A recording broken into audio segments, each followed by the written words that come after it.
পড়ছিলাম আমার বোবা ফুল, কলমে তৃপ্তি ইহসান নওরা। পর্ব সংখ্যা 38। প্রথমার্ধ। সুখের মাথায় ব্যান্ডেজ জড়ানো, জখম শুকিয়ে এসেছিল প্রায়। বেড থেকে পড়ে যাওয়ার ফলে তাতে এখন আবার রক্ত ভেসে উঠেছে। অস্বাভাবিক কম্পিত হচ্ছে শরীর। রুবাইয়াত মেয়েকে বুকের ভেতরে আগলে রেখে গালে ঠোঁট দাবিয়ে মমতায় চুমু আঁকে। ডক্টর এখনো এসে পৌঁছায়নি। সাইমা আর আইজা ছুটে গেছে। দুটো নার্স এবং ডক্টর। আঁচল এলো কিছুক্ষণ পর। সুখ তখন আমর বুক থেকে ক্ষীণ প্রদীপের মতো পিটপিট চোখ মেলে। নিঃশ্বাসের শব্দ দ্বারের বাহিরে পর্যন্ত ভেসে বেড়াচ্ছে। শ্বাসকষ্ট রোগীর ন্যায় অবস্থা। সুখের অবশ প্রায় ডান হাত স্বল্প শক্তিতে খামচে ধরে রুবাইয়াতের পিঠের শাড়ি। নার্স দুজন অবিলম্বে ধরাধরি করে বেডে শুইয়ে দেয় তাকে। আরো দুজন ডক্টর এলো। প্রত্যেকেই ছোটাছুটি লাগিয়ে দেয়। কেবিন থেকে স্ট্রেচারে করে শোককে কোথাও একটা নিয়ে যাওয়া হয়। পুনরায় জ্ঞান হারিয়েছে সে। রুবাইয়াত এক হাতে মুখ চেপে স্তব্ধ হয়ে চোখের পানি ছাড়ে। তারই ভুল। যদি শোককে রেখে কেবিন ছেড়ে না বের হতো, নিশ্চয়ই তার মেয়েটা পুনরায় আঘাত পেত না। তবে আনন্দ হচ্ছে। সুখ চোখ মেলে চেয়েছে। নিভু নিভু চোখে তাকে দেখেছে। তামিজ শিকদার হসপিটালের নিচেই ছিলেন। তিনিও মেয়ের সংবাদ পেয়ে চলে এসেছেন। ওটের সামনে তামিজ শিকদার, আইজা আছেন। আজাদ সাহেব গিয়েছেন রংপুর। তামিজ শিকদারের অবর্তমানে তিনিই সেখানে অফিস সামলাবেন। সাইমা ওটির সামনে থেকে ধীর পায়ে কেবিনে এলেন। রুবায়েত তখনও থম মেরে ফ্লোরে বসে আছে। এখান থেকেই তার মেয়েকে তার কোল থেকে ছিনিয়ে নিয়ে ডক্টররা কোথায় নিয়ে গেছে সুখকে। কি করা উচিত কি অনুচিত বুঝে কুল পাচ্ছে না রুবায়েত। চোখের তারায় কেবল উঠে আসছে সুখ চোখ মেলেছিল নিভু দৃষ্টিতে।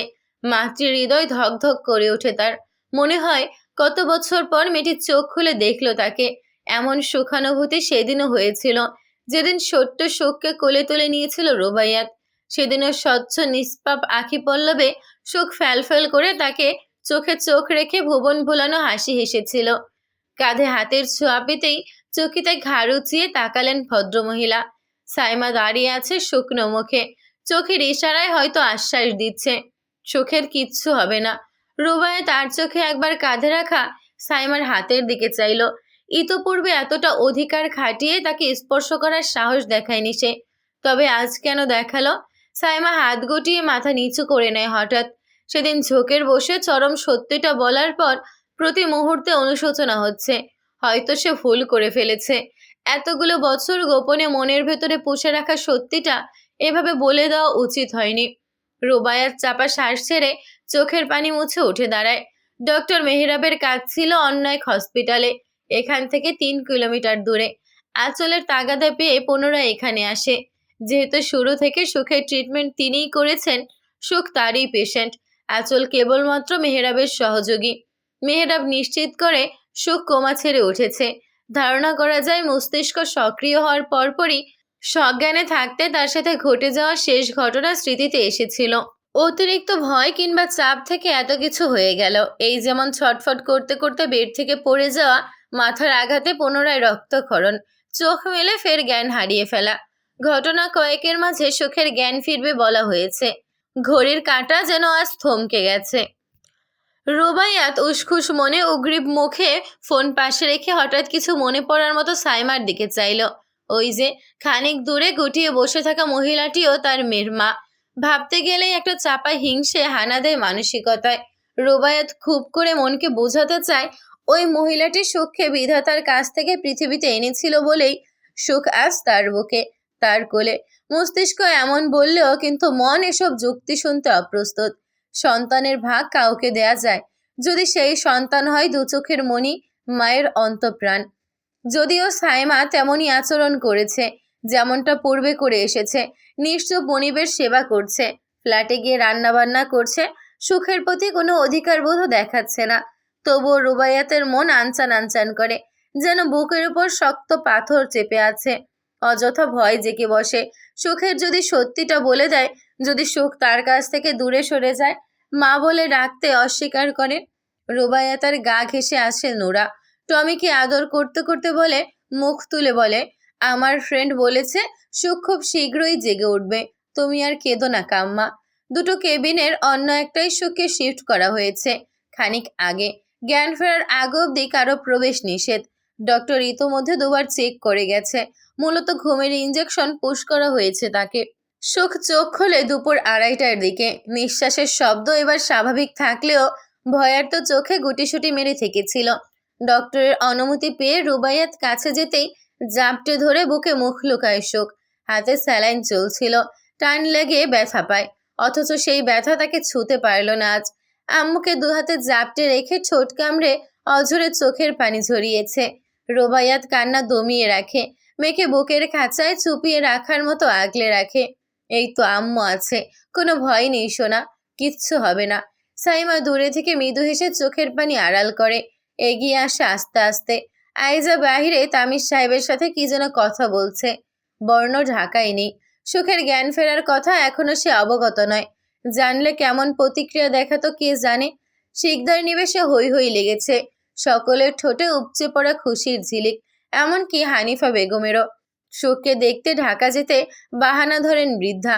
তামির শিকদার মানা করে দিলেন, এই বয়সে শহরের এত কোলাহল জামজমাট হাঁকডাক আম্মা নিতে পারবেন না।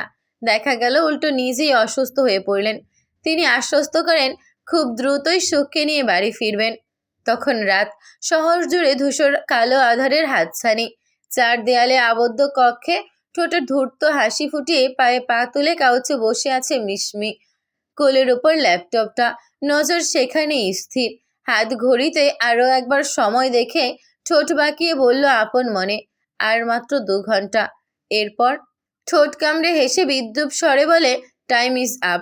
খানিক পর বেলকনির দরজায় টোকা পড়ে আলতো শব্দে। হকচকিতে তাকালো মিশমি। দরজার ভেতর থেকেই অফ। বাহির থেকে কে টোকা দেবে?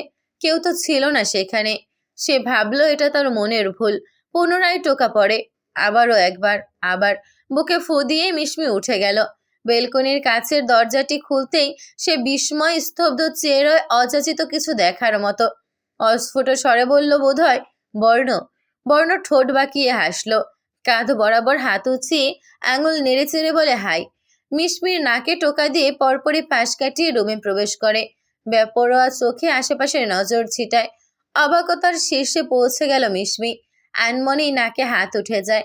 বর্ণ স্বেচ্ছায় তাকে ছুঁয়েছে, কিন্তু উদ্দেশ্য ছাড়া। বর্ণ নিজের ব্যক্তিত্ব খুইয়ে এমন কিছু এমনি এমনি করবে না। এই কথাটি সেই মিথ্যে বিয়ের দিন মিশমি বেশ ভালো মতোই উপলব্ধি করেছিল। স্তম্ভিত ফিরতেই পিছু ফিরে আশ্চর্যজনিত গলায় প্রশ্ন করলো থেমে থেমে, তো তুমি আমার রুমে কিভাবে? চট করে বর্ণ তার মুখোমুখি ঘুরে গেল ঘাড় বাঁকিয়ে। ডান হাতের বৃদ্ধাঙ্গুলে ঠোঁট ঘষে বলল বাঁকা হেসে, 5 চড়ে উঠে এসেছি আর, অনলি ফর ইউ। শেষাক্ত করার সময় 2 হাতের তর্জনী মিশমির দিকে তাক করে। মেয়েটি থমথম খায় ভেতরে ভেতরে। তা অপ্রকাশিত রেখে জানতে চাইল মৃদু হেসে বিস্ময় ভরা চোখে, বাট হোয়াই? তুমিই তো চ্যালেঞ্জ দিলে 7 দিনের ভেতরে যাতে তোমায় খুঁজে বার করি। পেরেছি না? মোমের শেষ আলোর মতো মিশমির হাসির ঝলকানি খানিক ম্লান হয়ে আসে, তবে পুরোপুরি আদর ছড়ানো হাসি মিলিয়ে যায় না। বুকে 2 হাত গুজে অল্পক্ষণ নিশ্চুপ তাকিয়ে থেকে ভনিতা ছাড়াই বলে ওঠে, নিচ থেকে যখন খুঁজে আমার কাছে আমার বেডরুমে এসে পড়েছ, দ্যাট মিন্স আমার শর্ত অ্যাকসেপ্ট করতেও রাজি।